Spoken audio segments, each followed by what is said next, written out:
Okay, so we did the iPhone 15 Pro Max versus 14 Pro Max. Today, the 2-year difference, iPhone 15 Pro Max versus 13 Pro Max. Let's begin with a boot up in 3, 2, go, and see which one can get there first.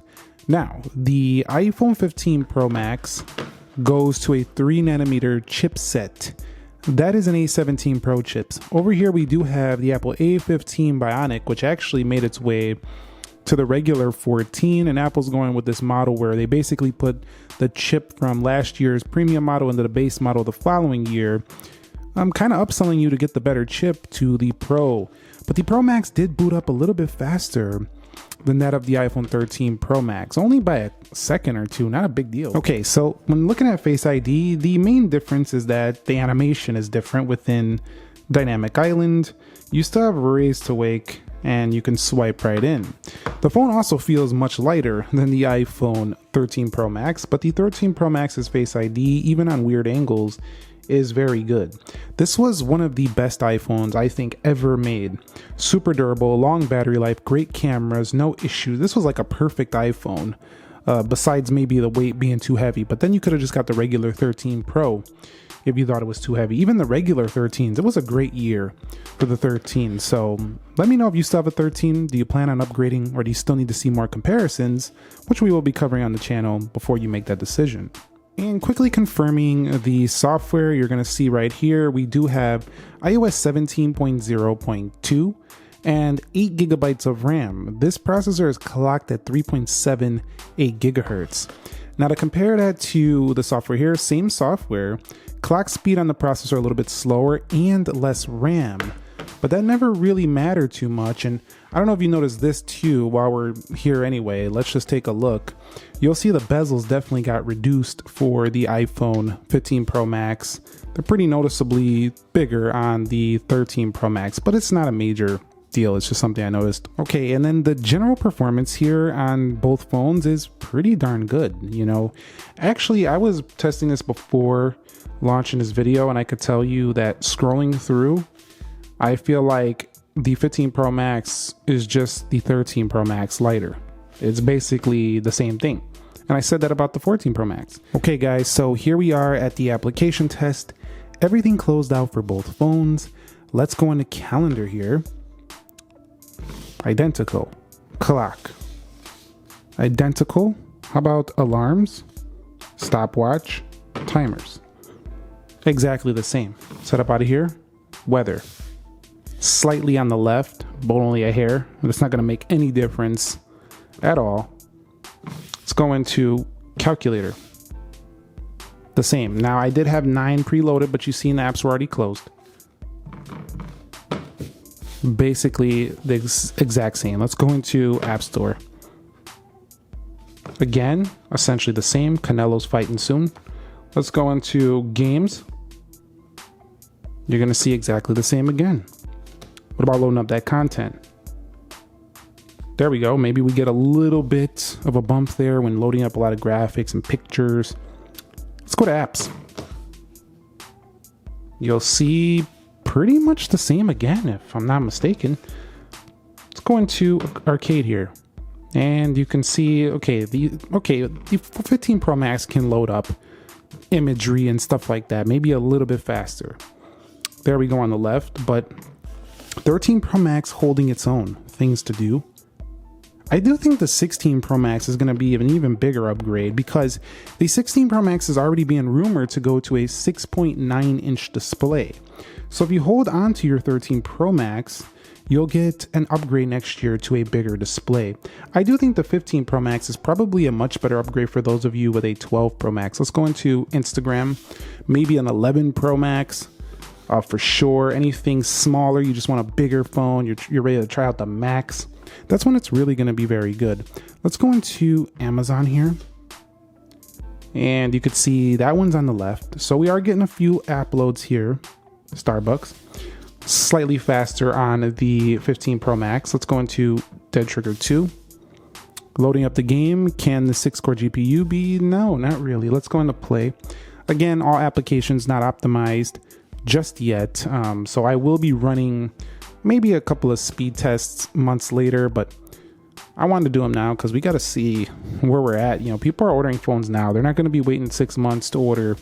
I mean, some people will, but they're not going to be waiting forever to order these. A lot of these phones go in the first quarter of their sales. So basically, a lot of people buy the new iPhone in that initial period, like going up to like the holiday seasons. Let's go into Temple Run 2, and then it slows quite a bit, but still maintains steady sales. It's just not as, you know, popular after that initial quarter. We're going to go to Temple Run 2. And so that's why I want to see where they're at right now, so people know where they're going to at this current time. Again, be subscribed, stay tuned, because I do plan to cover some other stuff, you know, like 6 months later speed test.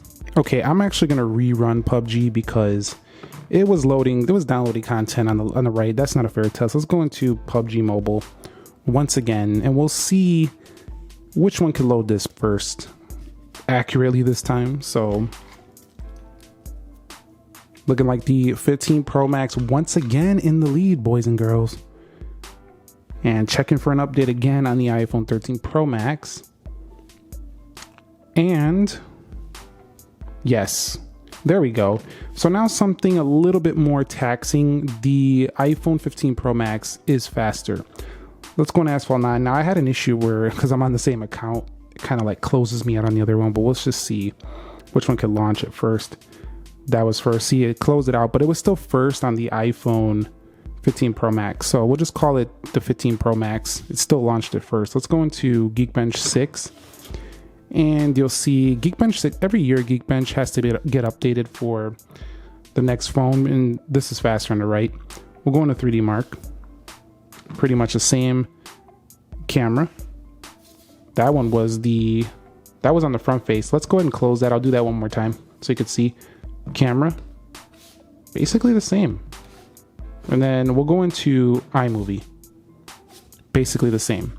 So my conclusion of this speed test here is the 14 Pro Max was like exactly identical.